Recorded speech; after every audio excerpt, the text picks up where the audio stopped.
ay mayroong film na ipinalabas na ang title ay Sleeping with the Enemy. Sino nakapanood na doon? Yung pelikula na yun, Sleeping with the Enemy. Wala. Hindi niya alam yun. Hindi pa kita ako. 1991. O, sino pinalak na 1991? 1992. So, actually, it's a film. It's a very good film. Pwede nyo nang panoorin po yun sa YouTube pag may time kayo. It's a full movie na, kaya siyempre may mga nagpapapang na mga advertisement, but it's a very good movie. Pero, pag-uusapan natin kasi dito ay yung, hindi po yung Sleeping with the Enemy. Nasubukan nyo na ba yung kayo nasa loob ng church pero iniisip nyo yung ulam nyo mamayang gabi? Huwag nyo akong titingnan. Hindi mo lang mukhang lechon. Uy, dati mukhang lechon ako ha. Nagkaroon ng konting changes. Okay, ulitin ko lang ulit. Ulitin ko lang tatanong ko. Nasubukan nyo na yung nasa church camp. Siya nakataas ang kamay mo. Iniisip mo yung ulam nyo. Uy, papa, yung mahangin yung iba oh. Yung, alam niyo problema ng mga nanay, ano ipauulam sa inyo. Pero kayo iniisip nyo anong ulam nyo. Kaya kung sinasabi ko minsan, alam mo yung tawag doon sa prayer. Ang tawag sa prayer diyan, kung isa kayo nagpe-pray kami, mga ganyang mga naiisip ka. Ang tawag diyan ay mga wandering thoughts. Diyan mga naglalakbay na kaisipan. Nagtunisan kahit nasa loob ka ng church. Kanya, ako po kayo, nakatingin ka kunyari sa akin, pero iniisip mo yung lakad mo mamaya. Kunyari nakatingin ka niya, no? Nakatingin ka, no? Pero iniisip mo na, mag-Starbucks kayo mamaya.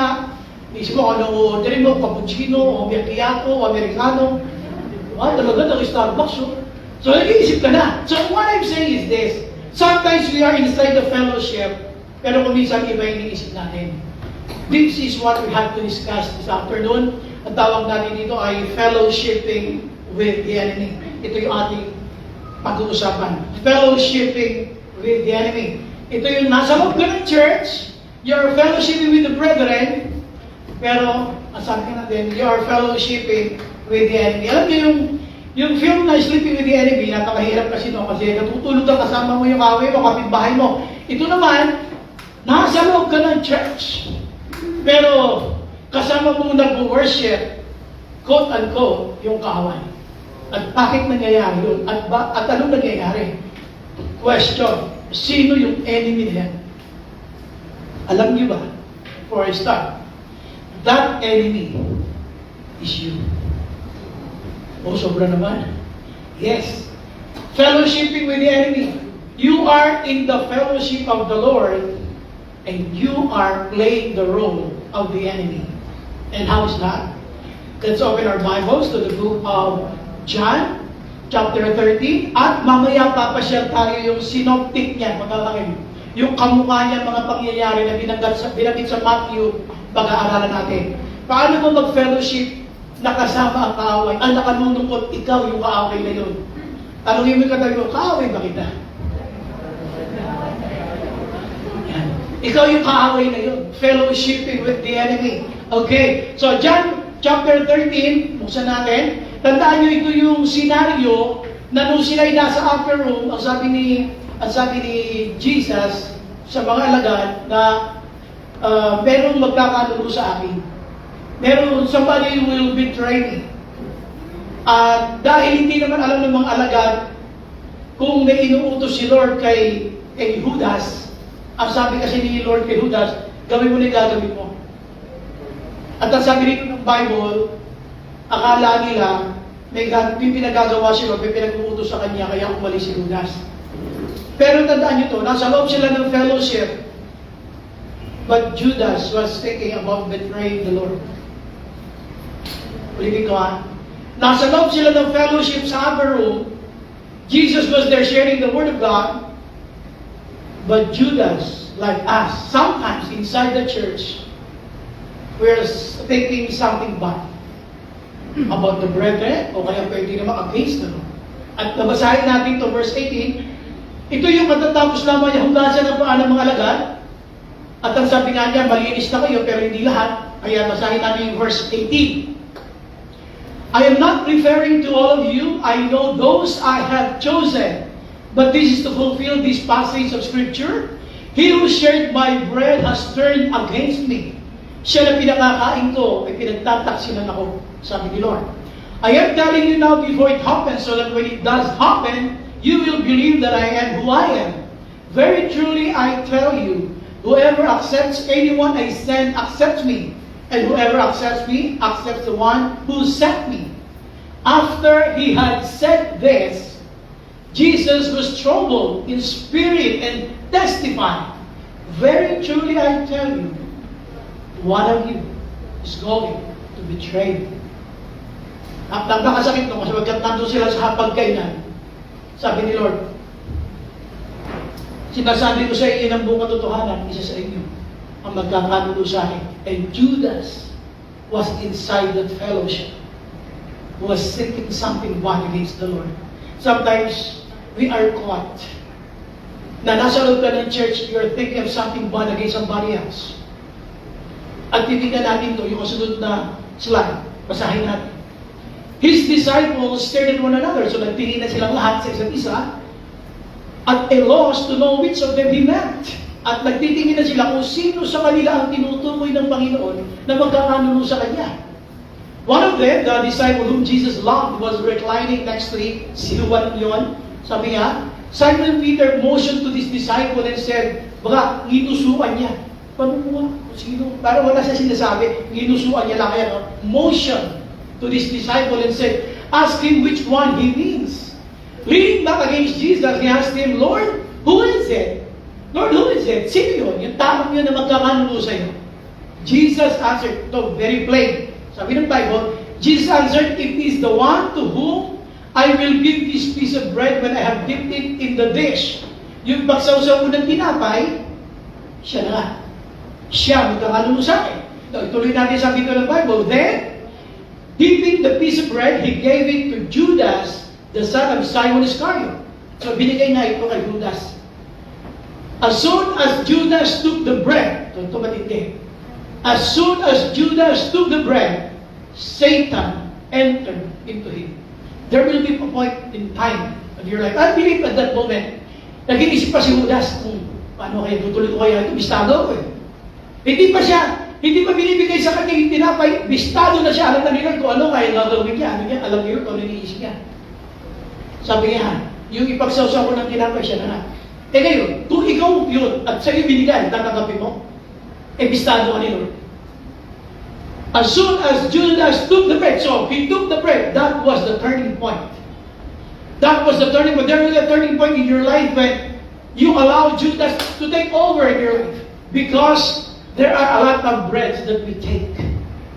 At daming tinapay na nakakalat na kinukuha mo. As soon, yun niyo ha, as soon as Judas took the bread, as soon as Judas took the bread, Satan entered into him. Tuloy natin, next slide.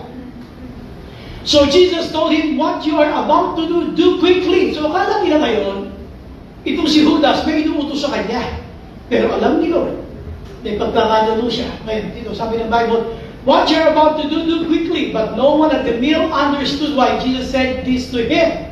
Since Judas had charge of the money, siya kasi yung treasurer, siya yung tesorero, siya yung cashier, siya yung treasurer ng group, siya yung finance ng group, siya yung may hawak. Since Judas had charge of the money, some thought Jesus was telling him to buy what was needed for the festival or to give something to the poor. As soon as Judas had taken the bread, he went out and it was night. Dito po iikot ang ating pag-uusap. Punta po natin yung ating team ulit. So ang ating team, tandaan po nyo, fellowshipping with the enemy. It's sad to say, we are the enemy. Shall we bow our heads? Let's pray. Lord, we thank you. Tulungan niyo kay Panginoon sa pag-aaral po namin ng mga salita ngayong hapon, wherever we are. Those who are watching right now outside the country, Lord, I do pray in the name of Jesus that you speak to them. Sa anumang churches, Panginoon, na mga nanonood sa ngayon, I pray, Lord, na you speak to them as you speak to us, Lord, this afternoon. At sa aming lahat, Panginoon, nandito, Panginoon, sa iyong church, we do invite your Holy Spirit to be with us. Samahan niyo kami, Panginoon, at maitaas namin na maingat ang iyong pangalan.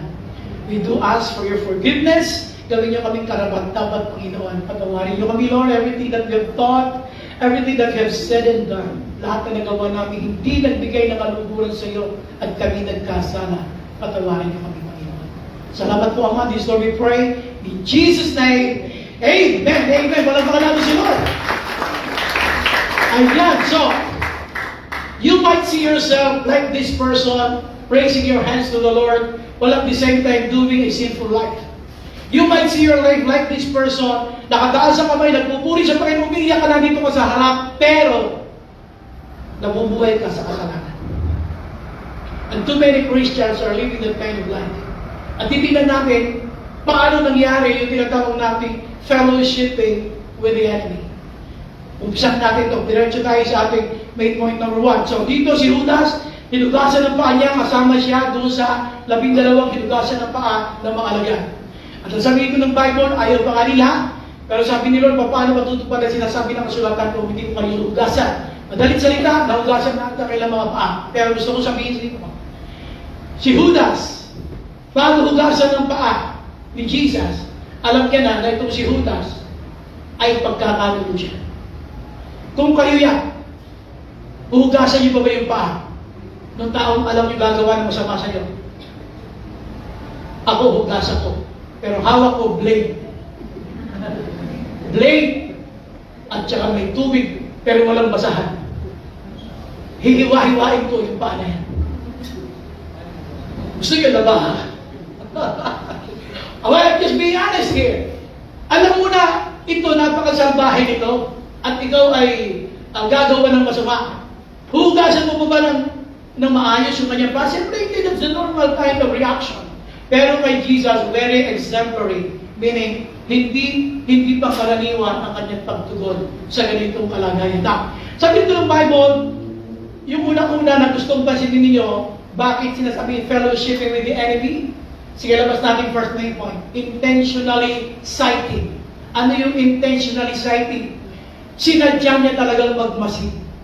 Maghanap ng pagkakataon paano maibenta si Jesus, paano magkanulo ang ating Panginoon Jesus. Intentionally citing. Pag sinabing citing, ito yung lagi ko lang, parang oportunista, naghahanap lagi ng pagkakataon. Now dito, para lang maintindihan ninyo, hindi alam ni Judas na alam ni Lord na ipagkakanulo niya ang ating Panginoon. Kaya dito, pag binasa yung Bible, those who had a bath need only to wash their feet, their whole body is clean and you are clean. Though not every one of you, because he knew who was going to betray him, and that was Judas. Alam niya. Napakahirap gawa ng mabuti yung tao, alam mo may masamang plano sa iyo. Amen? Uy, di ba napakahirap gawa ng mabuti yung tao maniningil ng utang mo? Pupunta sa amin, ha? Pakasal kita sa aso. Sisingilin. Parang gano'n lang yun. So dito ang gusto mo sabihin nyo, intentionally say, why? Bakit mo sinasabi ito? Para maintindihan ninyo na alam niyo ba na si Judas ay nakipagkutsabahan sa mga chief priests. Ano ang ibibigay niyo sa akin pagka ibinigay ko sa inyo ang ating Panginoon Jesus? Kaya nga sabi nga natin dito, yung aking binabasang book, sabi niya, Judas was the greatest salesman in the whole world because he was able to sell Jesus Christ. Nagawa niya ibenta ang ating Panginoon Jesus. Now, babalikan mo to para lang makita ninyo yung intentionally citing, talaga naghahanap siya ng paghahanap. Alam niyo sabihin intentionally citing? Nakakita na ba kayo ng bisita niyo, pinapasok niyo sa bahay, pero malikot yung mata? Yung ikot na ikot, maganda po, anong kailangan niyo? Punta lang ako dito para... Gasa, tusukin yung mata. Pupunta-punta ka rin, umikot mata mo. Ano yan, ha? At magtotok ka. Para ka na pag-sabihin natin, intentionally citing, looking for something. He was looking for timing, how he can betray Jesus, and what would be the best time for him to betray Jesus. Ngayon, paliliwanag ko sa inyo rito mamaya kung ano ang sabihin ito. Punta muna natin next slide. Next slide tayo. So, dito, then one of the 12, tinan nyo puntahan natin Matthew 26, yung synoptic gospel na tinatawag. Okay, tingnan niya, ito si Judas, nung tinanggap na niya yung 30 pieces of silver. Then one of the 12, the one called Judas Iscariot, went to the chief priests and asked, "What are you willing to give me if I deliver him over to you?" Ano ang bibigyan niyo sa akin? Ano naman yung para sa akin kung ibibigay ko sa Jesus? So they counted out for him 30 pieces of silver. At sabi ng Bible, from then on, yan na yung sighting. Mula noon, nagbantay na siya. From then on, Judas watched for an opportunity. That is intentionally sighting for opportunity how we can sell Jesus. Same time, ganyan din tayo.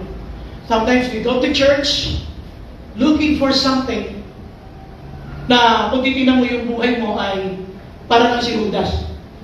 Huwag kayong titingin sa katabi nyo. Sino ka mukha ni Judas? Huwag kayong titingin sa katabi nyo. Huwag yung titingin natin. Pero parang may kamukha yan. I-check yung mga profile picture ng mga friends nyo. Well, people will have wow. Ang sinasabi ko lang dito, ito kasi from then on, talagang sinadya niyang magmasid kung ano ang dapat niyang gawin, kung paano siya magkakaroon ng pagkakataong maibenta ang Panginoon. Remember this. Ang sabi ng Bible, ang description kay Judas, siya ay treasurer at siya ay nangungupit. Dahil siya ay may hawak nga ng kabanang yaman. At dahil siguro, ito pwede mong isipin na baka kulang na sa kanya, nakukupit niya. Kailangan ko mas malaki-laki naman. Binenta niya si Jesus. Kung minsan talaga yung malihit na kasalanan, na paunti-unti lang, minsan biting ka dun eh. Kaya nga mapapansin kayo, yung mga dati nangungupit lang, naging, bank robber. Kasi bitin na siya sa nanganan na nauumit niya eh. Siya, nagnakaw na ganito, nagnakaw ng bike. Dati pinanakaw mo lang ng mangga. Yung sa kapitbahay mo, tapos tumatakbo ka. Yun lang. Dati nga, lateris lang eh. Dati yun ang nilalakaw mo. Natuto ka ng mga lakaw ng ballpen ng classmate mo. O, di ba dati na? Kaya ka napadala sa guidance counselor, di ba? Hindi mo natatandaan yun? What's my point? Lumalaki yung need. Yung greediness tumitindi. Yun ang nangyari kay Judas. He was thinking of all the possibilities, from then on. Watch out for these words. From then on, Judas watched for an opportunity to hand him over. Kasi ang tanong niya, ano mapapala ko pag binigay ko sa inyo? Kung minsan ganun ang mundo eh. Ang mundo ganun eh. Okay. Minsan, isang bagay na hihingi sa inyo ng mundo. Something very precious. Jesus was very precious for this person para kay Judas. Pero ano nangyari? Hiningi ng mundo, pinagpalit niya. Alam niyo kung saan ako nasasaktan dito? Bukod doon sa pinagkaluno niya. Dito sa 30 pieces of silver. Ang 30 pieces of silver ay halaga lamang ng isang alipin sa Bagong Tipan. Pag bibili ka ng alipin sa Bagong Tipan, pupunta ka sa pinaka-plaza, yung tinatawag na liwasang bayan, going back sa Jewish culture, makikita nyo nandoon sila. Kung baga sa probinsya, di ba may mga araw ng Tiangge? Alam mo yun? Araw ng palengke, kung tawagin nila yan. Meron gano'n sa New Testament. Sa liwasang bayan, nandun nagkalat ang lahat ng mga alipin. At bibilin mo yun doon sa kanyang master ng 30 pieces of silver. Ganun halaga. Nung ibinenta nitong si Judas ang ating Panginoon, napaka-cheap. Ipinagpalit niya si Jesus sa 30 pieces of silver. Ibig sabihin, lahat ng pinagpapalit si Jesus, cheap. Sabihin mo sa katabi mo, cheap ka ba? Tanungin mo like, cheap ka ba? Sabi mo, oo, ako, cheap. O, naging chief na siya. Mga kapatid, alam niyo, pag-usapan natin totoong buhay. Totoong buhay, ha? Totoong buhay Kristiyano. Bakit pinagpapalit mo yung Sunday? Sunday is non-negotiable. Bakit pinagpapalit yung Sunday? Uy, hindi ako titignan ng masama. Bakit pinagpapalit yung Sunday? Sunday para kay Lord talaga yan. Kung tingnan yung iba niya na dati every Sunday, wala kayo, meron ng alternate. Ano sa likod? Alam pa naman natin si Lord, no? Sa buhay ni Ate Dee. Alam pa rin si Ate Dee talagang dumudug ang puso niya pag nakita na kami nag-worship every Sunday. Sabi, paano kaya? Kasi hirap na hirap din sa work niya. So, nag-pray tayo. Ngayon, every other Sunday nandito na siya. So, susunod yan, ipa-fire na niya yung boss niya. you're fired. I have to attend every Sunday. Sabihin sa boss niya. Okay, so what I'm saying is this.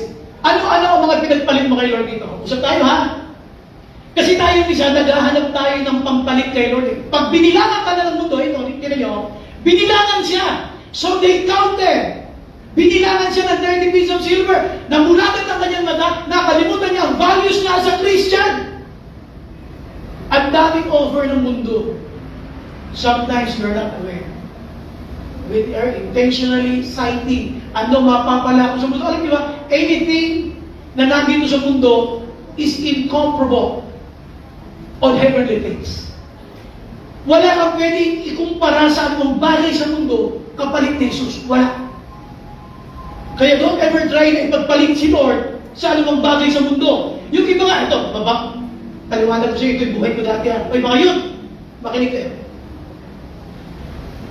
Alam niyo naman nung ako yung nagkwento dami na akilap na,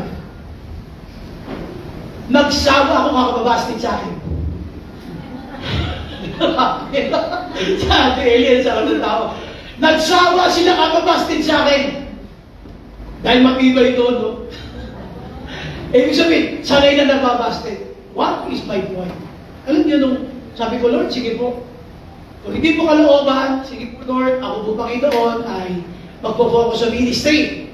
Okay, nakabastig ako na isang dalawang beses. Focus ako sa ministry at sa aking work. Alam niyo nangyari? Pagkatapos doon, nagkaroon ako ng girlfriend. Hindi mo ako pinag-pray, magka-girlfriend ako, nagkaroon ako. Kaya yung mga gusto magka-girlfriend, huwag kayo mag-pray. Kasi dadating na lang yun. So dumating siya, alam niyo nung dumating siya, yung nag-girlfriend ko dati, doon ako nagkaroon ng malaking problema. Eh yun, makinig kayo. Marami akong Bible study na pinagpalit sa kanya. Hindi ako makapunta sa Bible study ng maaga dahil susunduin ko siya doon sa pabrika na pinapasukan niya. Ako dati ang nag-aayos ng mga bangko doon sa Bible study. Ngayon dadating ako late na kasi sinundo ko siya. Yung araw na dapat nandun ng umaga ako sa church dahil may devotion kami, late ako ngayon kasi susunduin ko uli siya. Sabi ng aking pastor, tingnan mabuti yan kung yung girlfriend mo, blessing ba talaga? Kasi kung blessing yan, dapat maayos ang iyong ministry. Ano yung katabi mo? Okay ba ang ministry mo? Maniwala kayo, alam nyo. Kaya dito sa church, akala nyo yung mga salita ko, biro, dinaanan ko lahat yun. Why? Ayokong mangyari sa inyo yung nangyari sa akin. Bakit?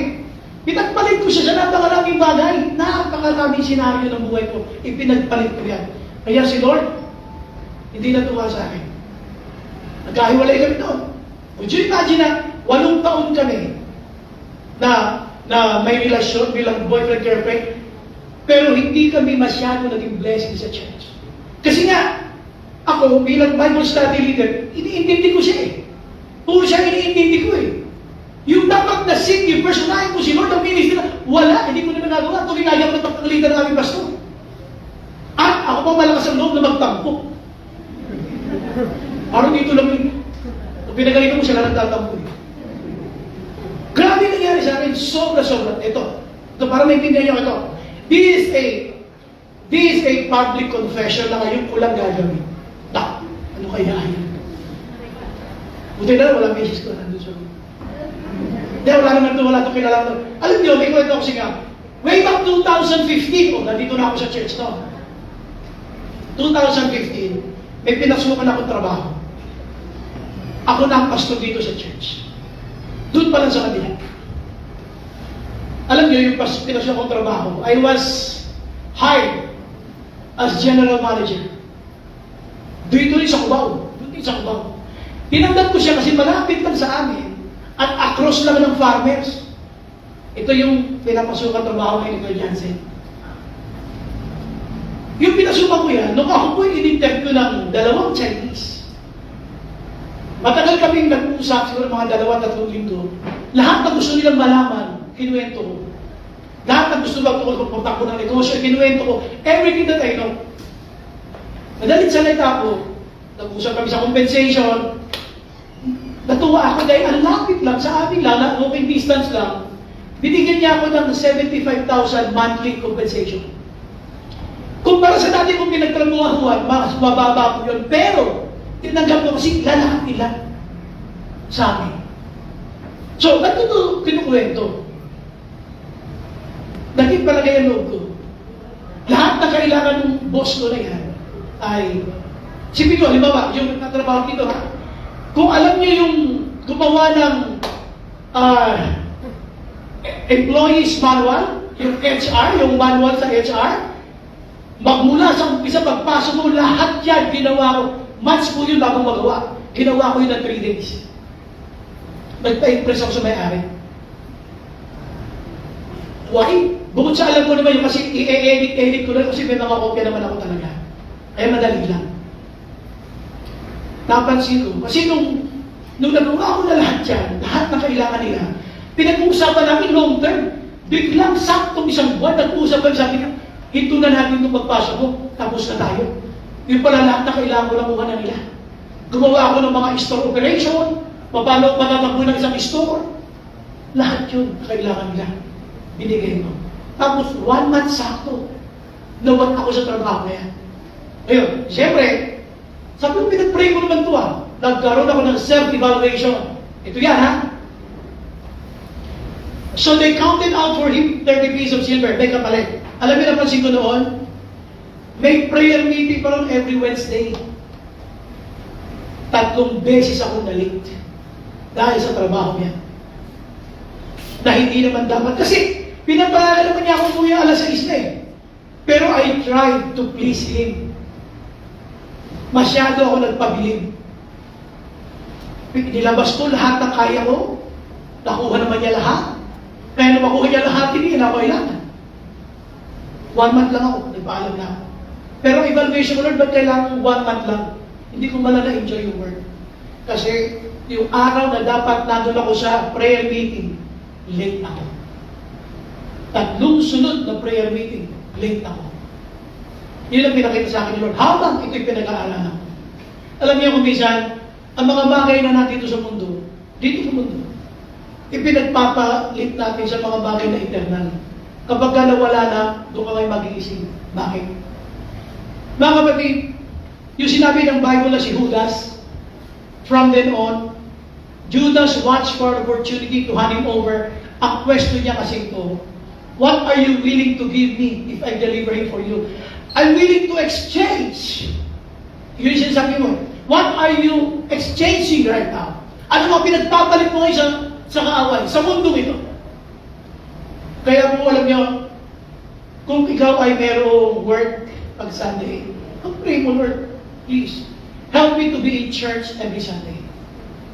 Kung ikaw naman ay nagdinegosyo, na meron kong trabahador, na pinagtatrabaho mo ng Sunday, please, consider it na maka-attend sila sa church. Baka magka-problema ka sa negosyo. Kaya po sinasabi ko ito, mabuti makinig kayo mabuti. Ito pong pangyayari ito, intentionally citing. Naghahanap siya ng ano makakapalit. Kung minsan ganoon din sa loob ng church. Minsan natin sa loob ng church, not really to worship the Lord or having fellowship with the brethren. Sometimes we even use the church for our own advantage. I'll give you an example. Sa tagal kong pagiging pastor, for 36 years, at umalakad ako sa 37, lahat ng klase ng member at workers, leaders, nakita ko na. Ito yung isang katotohanan na real talk na gusto ko marinig din nyo. Kumisan sa church, lalo na pag may mga bago, normal lang na kaibiganin natin silang lahat. Siyempre, we want to be friendly with them. Pero kumisan, may mga datihan, mga members, mga leaders, naghahanap ng mga kaibigan, pero hindi para maging kapatid. Kundi para i-close at pagkatapos ay paringgan ang kanyang mga problema at bandang huli uutangan, paringgan uutangan. Please don't do that. Dito sa church, we are avoiding it. Mga kaibigan, una-una magkakapatiran, bandang huli paparinggan, bandang huli ngayon, may problema sa sabihin na niya, hanggang sa bandang huli uutangan na, hanggang hindi na atin kasi may utang siya. Sino ang walang utang? Lahat naman tayo meron. My point is, ito, yung naghahanap ka lagi. Sino ba dyan ang mabibiktima? Sino baguhan? Mapagsamantalahan. Sino dyan ang nasa abroad? Mapagsamantalahan. Sino yung brother na ganitong trabaho dyan? Isa ganun eh. Intentionally exciting. Yung kahanap ka ng ganun. Please, God will not bless you for that. Alam niyo, meron tayo isang kapatid, umaating dito sa church, lagi yan ha. Nalala tayo sa kabila, kaibigan ko. In-invite ko siya. Pagdating dito sa church, kinuha mga cellphone number ng mga bakiran, hindi pa lang pinagbibintahan ng kung ano ng mga produkto. Sabi ko sa kanya, when you attend sa church, please na mo siya pinagbibintahan kasi lalong-lalong na kung yan ay networking. At sakit sa tengan ka yan. Please don't. Kasi nahihirapan akong kubisihin sila. So, hinintuan niya. Magmula na sinabi ako, hindi natin. Why are you in the fellowship? Why are you inside the church? Sana maintindihan mo to kasi si Judas was inside the fellowship, was thinking of something what he can get from the fellowship.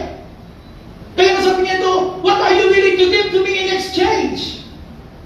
Why are you inside the church? Bakit ka nasa loob ng church? Is it really to worship God? Number 2. Tayo sa pangalawa. Next slide niya. Ito na yung punto na ang ipagsawsaw mo ng tinapay. Siya na nga. Sabi niya, Lord, sino po yung tinutukoy na magkakadulo sa'yo? Sabi niya, ang ipagsawsaw mo ng tinapay. So Jesus told him, what you are about to do quickly. Kung baka dito, kinonsensya na siya. O sige, yung gusto mo gawin, alam kong gagawin mo. Bago niya hinugasan yung paa ni Judas, alam ni Lord na itong si Judas, magkakanulo siya. O di talapos na, kumakain na sila. Sinabi niya, may magkakanulo sa akin. Isa sa pinakakain ko. Una na lang sabi niya, isa sa hinugasan ko ng paa. At ano sabi niya rito ng Bible? O sige, yung gagawin mo, gawin mo na. Alam ni Judas na siya tinutukoy. Itong si Jesus. Pero lumakad pa rin. Ano yung number 2? Sige, pakalagay natin. Intentionally sinning. Sinadyang magkasala. Some Christians are inside the fellowship. Pero bago umating ng church sa umaga o sa hapon, planado na ang kasalanan gagawin sa susunod. O sige, attend muna tayo ha. Pagkatapos ng fellowship, pumunta tayo sa ganito. Tapos magagawa ng kasalanan. Premeditated sin. Intentionally sinning. Ang sabi mo ng Bible, so Jesus told him, what you are about to do it quickly. Alam nyo, kinukonsensya na siya dito ni Lord eh. Alam mo yung plano mo. Alam mo yung gusto mong gawin. O yung gagawin mo siya, gawin mo na. Dapat istado ko, hindi ko na ako tutuloy. Hindi ko na ako tutuloy. Pero siya, what you are about to do quickly. Lumakad pa rin siya. Ngayon, ito ang hindi kasi natin alam. Kaya para kampante tayo na ipagpatuloy ang kasalanan, na alam mo ng kasalanan. Yung verse 28, but no one at the meal understood why Jesus said this to him. No one. Wala nakakaalam. At dahil wala nakakaalam, akala ngayon ni Judas, wala na nakakaalam. Pero alam ni Lord. Kung minsan, pag nabubuhay ka sa kasalanan, diba, nakabuka tayo lang dito. Hindi alam ni sister ni brother, may ginagawa kasalanan. Kahit alam mo ng mali, tuloy ka pa rin. You don't even care. Kahit alam ni Lord. Wala kang alam kahit alam ni Lord. Basta itutuloy yung gusto gawin. Intentionally sinning. Okay. Sabi niya, ang pagsawsaw mo ng tinapay. Siya na nga. Babalikan na ito. Punta mo na natin next slide. Nung lumakad siya, ito yung malungkot na bahagi. Alam niyo ito ginagawa ko ito.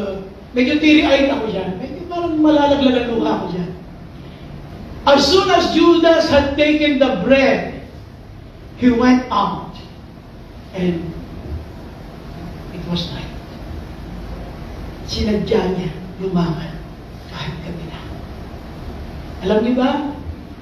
Yung mga Kristiyanong alam nilang kasalanan ng kanilang ginagawa. Ang dulo ng lakad na yan, kadiliman, kahirapan, miserabling buhay. Alam mo ng kasalanan, it was night. There was darkness ahead of you and yet you pursued. You continue doing it kahit mali.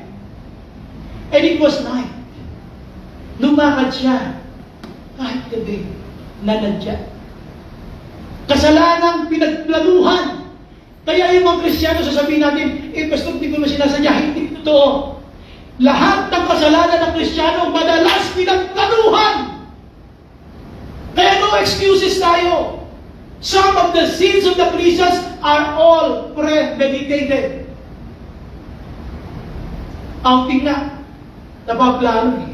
Ganon din ang kasalanan. O pagtapos ng church ha, tayo sa ano.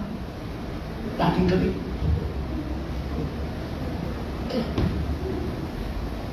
Sabi mo sa katabi mo, nakakainis si pastor.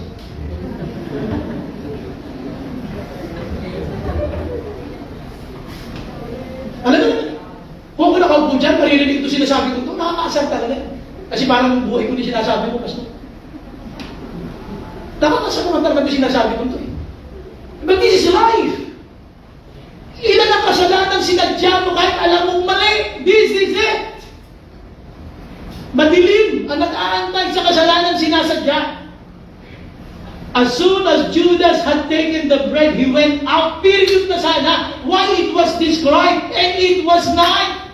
You should be resting. You should be remaining at the fellowship with Jesus. Yet you left just to do an intentional sin. Paano gawin mo lamang ang sinadyang kasalanan? Kailan muling ginawa ang kasalanan, alam mong mali, ginawa mo pa rin. Palagay ko dito, wala ganun. Perfecto lahat ang mga members dito sa church. Wala ganun yan. Mga banal din lahat. Ang pakiramdam ba, wala kang makasalanan dito. Di ba? O, kailan mo huling nakita yung sarili mo? You're here. Alam mo kasalanan, sinadya mo pa rin. Sometimes we tend to forget the outcome. Alam niyo ba ito? Grabe ang outcome nito sa buhay nitong si Judas. Pero ito kinukwento, alam niyo, this is the Christian life. Hindi tayo pwede rito ng ano, yung malalambot na kwentuhan namin. Di, kailangan yung matuto. Kailangan tumino ang Christian life natin. Mag-usap tayo ng totoo.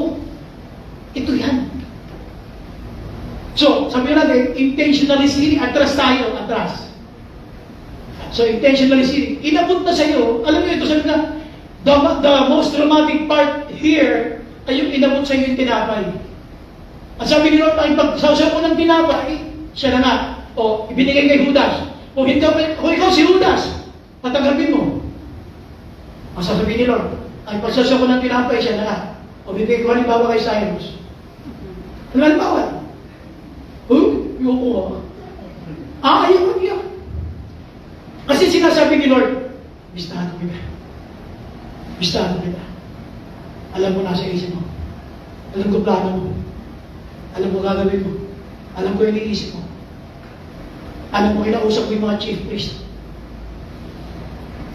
Pero ito, grabe, tinanggap pa rin. Sige na. How would you react? Grabe, tinanggap pa rin niya. Kasi hindi niya iniisip na yung kanyang mga kasama ay siya may kasalanan. Makinig kayo mabuti ha. Tingnan niyo kung paano yung intentionally sinning ay kung di sana ipagpapalit mo yung ministry over personal agenda. Ito yung over personal agenda. Bakit siya pinalakad ni Lord? Ang akala nila, tingnan nyo ha, no one at the meal understood why Jesus said this to woman. Since Judas had charge of the money, they thought, naisip nila, mag-ministry siya. Ano ang ministry niya? Some thought Jesus was telling him to buy what was needed for the festival. At naisip nila, baka bibili siya ng mga tinapay, bibigay sa mga mahihirap. So, iniisip nila, ito, si Judas, kaya pinali si Lord, mag-ministry. No! Lumakad siya para hanapin ng mga chief priest na siyang pagbebentahan niya kay Jesus. Wala siyang pakialam sa iniisip nila, wala siyang pakialam sa encounter nila ni Lord, ang mahalaga, masunod yung gusto ko. That is personal agenda above the ministry. Intentionally sinning. Sinadya, nananadya. At nakakalungkot, yung espiritong ito kumisan, nasa mga Christian churches pa rin ngayon today. Why? Alam ng mali, itutuloy. Alam ng kasalanan, itutuloy pa rin. Sabi mo sa katabi mo, hindi ikaw yun. Sundan mo, sabi mo, kamukha mo lang. Hindi ka. Hindi ka. Now, kung tayo sa pangatlo. Tayo sa pangatlo, ha? So, sige, dito sa part na tayo, sa pangatlo tayo. Ito na yung sa pangatlo nung, grabe, hinuli na si Jesus. Naibenta na niya. Naibenta na niya. So, at sabihin ko ng Bible, when Judas, who had betrayed him, saw. Kasi dinakit na si Jesus. So, when Judas, who had betrayed him, saw that Jesus was condemned. Hinuli na. Ito na, pinapahirapan na, kinakalaglan na. He was seized with remorse. Nakaramdam siya ng remorse. Ang remorse meaning extreme grief. Extreme grief, yung sobrang hirap ng kalooban. Yung alam niya, sobrang pagka-guilty niya sa kanyang ginawa na kasalanan. Because the very words that came out from his mouth was this: I have sinned. I have betrayed innocent blood. Walang kasalanan ng Panginoon. Ako ang may kasalanan. Kaya ginawa niya rito, sinuri niya yung pere. Anong point ko? Yung ipinagpalit mo kay Lord, dadatingin tayo, sabihin mo, wala rin pala to. Pinagpalit ko yung prayer meeting, wala rin pala to, hindi naman ako yumaman. Pinagpalit ko yung pagdalo sa gawain ng lingkod, hindi rin pala ako yumaman. Wala eh. Pinagpalit ko itong jowa ko na to kay Lord pagsanik. Iiwanan din pala ako, buti nga. Napalakpakan natin si Lord.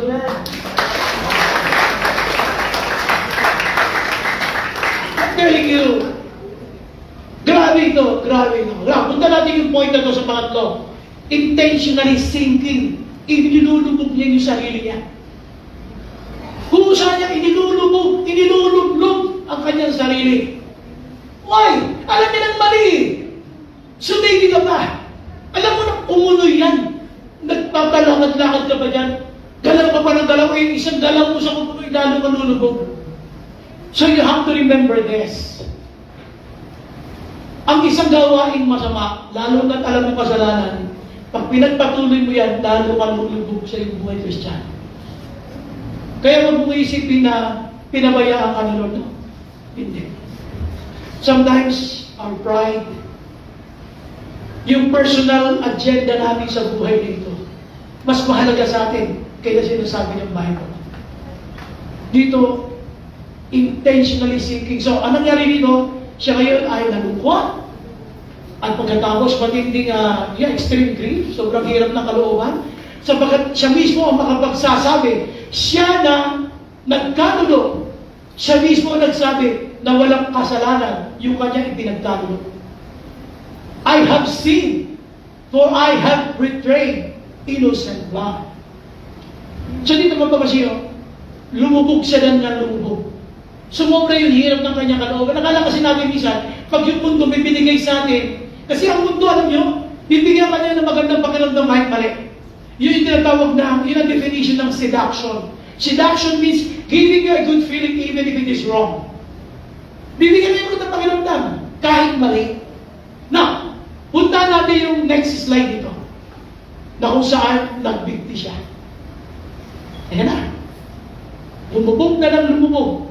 Siya na ipinagpalit si Jesus sa 30 pieces of silver. Siya na mas mahalaga sa kanya ang mundo kaysa Panginoon na wala sa mundo ito. Ano sabi ito ng Bible?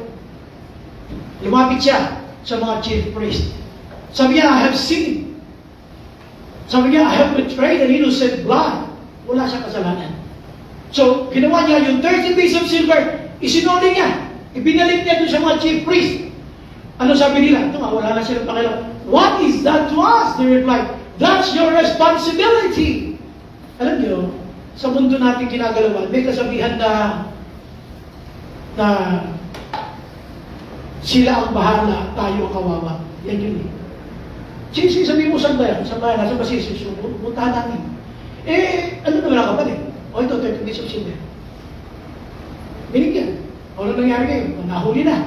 Nahuli nila, guilty ka ngayon sa kasalanan mo. Ito na. Sinosol, yan na. Wala na. Pananagutom mo yan, responsibilidad mo yan. Alam niyo ba? Makinig mo muna ha. Please, listen to this. Dito lang tayo sa part na to, pataas. Doon sa kasalanan ni Judas, ang nagsabi sa kanya, na that's your responsibility, ay chief priest. Every sins that we have chosen to do it, it's our responsibility in terms of consequences. Lahat ng pinili mo na gawing kasalanan, responsibilidad mo ang buo niya. Hindi ko makipag-debate. Hindi ko kasi hindi. It's your responsibility. Bakit mo tinuro sa akin? Ba't mo tinagamit 30 days of sin? Sa bawat kasalanan natin, kaluluwa mong sarili ang nakasalang diyan, mapunta niya. It's your responsibility. Choice mo yan. Ginawa mo yan. Choice mo yan. Sa Amerika, meron silang kasabihan na, you have made your bed, you must lie on it. It's an idiom. Ang tawag nyo sa Amerika, you have made your bed, you must lie on it. Gumawa ka ng kamo mo, hindi mahiga ka dyan. Sabi, ano natuto mo yan? Responsibilidad mo yan. Dito ang sinasabi nila, anong bakit namin? Anong bakit namin? Responsibilidad mo yan. Ganun nangyari sa atin eh. Alam niyo yung demonyo, patuloy na niya ikalit sa mga ng kasalanan eh. Papalayo sa Panginoon eh. Pag naghihirap ka na, pag miserable ka na. Sabi siya na demonyo, responsibilidad mo yan. Bakit ka nagpatangay sa mga panunukso natin? It's your responsibility. Dahil sana inayos yung prayer life mo para di ka namin nadaig. Sana nag-Bible reading ka. Sana umatin ka ng discipleship nyo. Sana natin ko sa 2-7, hindi ka nagdadahilan kung ano-ano. Para sana ikaw malago ka. Gusto nyo lang pa kasi, Lord? Gusto nyo lang naman. Ayan, okay. Dahil hopeless case, siya ang sinisi. Sinisi siya ng mga chief priest. Ano sabi sa ilalim? Ito yung conclusive part ng buhay ni Judas. So Judas threw the money to the temple and left. Hindi kasi tinanggap eh. So ito ay tinapon niya sa templo. Ito yung masaklap na kahihinatnan ng Kristiyano ipagpapalit ang Diyos sa mga bagay dito sa mundo. You will find yourself a failure. So Judas threw the money to the temple and left. Then he went away and what? Hanged himself. Tagalogin nyo nga yan. Hanged himself. At siya ay nag-spaghetti, nagbigti. Hindi ko kasi spaghetti. Nagbigti. Ito yung pupuntahan mo. Walang dulong maganda ang nananadyan gumawa ng kasalanan. If it is intentional, alam mong mali. Kalamitin mo katabi mo, sabi mo, alam mo bang mali? Sige, kalamitin mo! Alam mo bang mali? Alam niyo yung mga nananadyan ng kasalanan, alam niya ng mali. Ito pupuntahan, miserableng buhay. Palampakan na natin si Lord.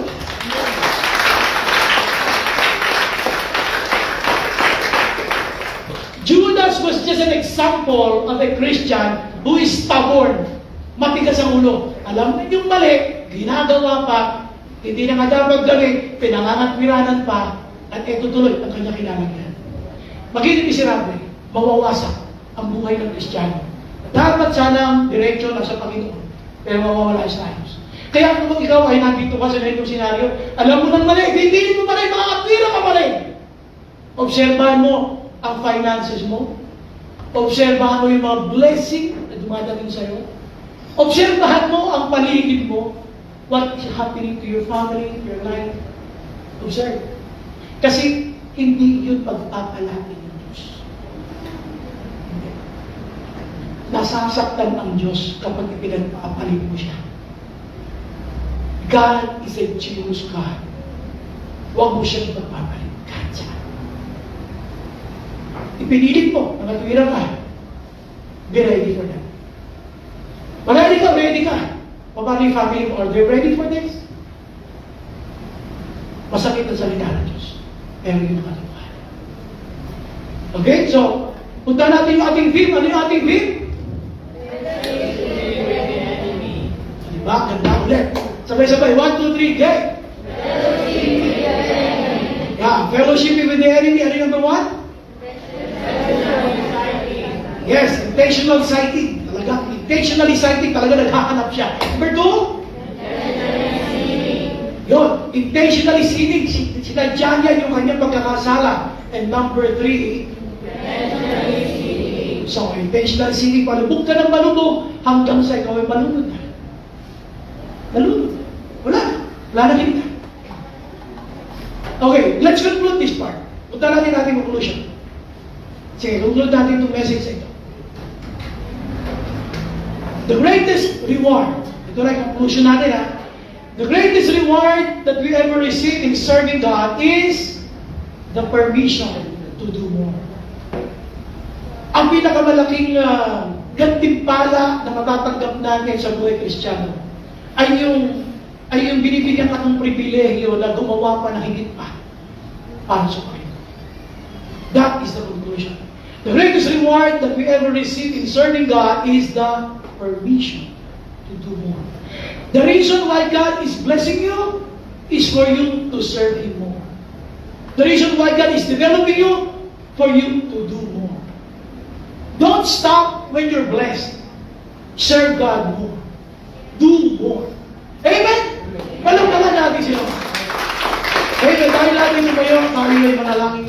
Salamat Panginoon. Give us the desire to live that is pleasing to you, a life that is really connected to you, a life that is changed, a life that is giving you worship and praises.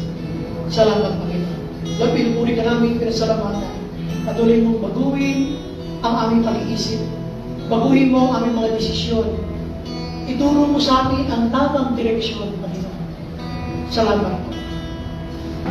Pinangkin po namin ang iyong mga salita ngayong hapon na nasa aming mga puso. Magdalahin namin ito, Panginoon. Papalaran mo ito sa aming Panginoon araw-araw. Salamat po.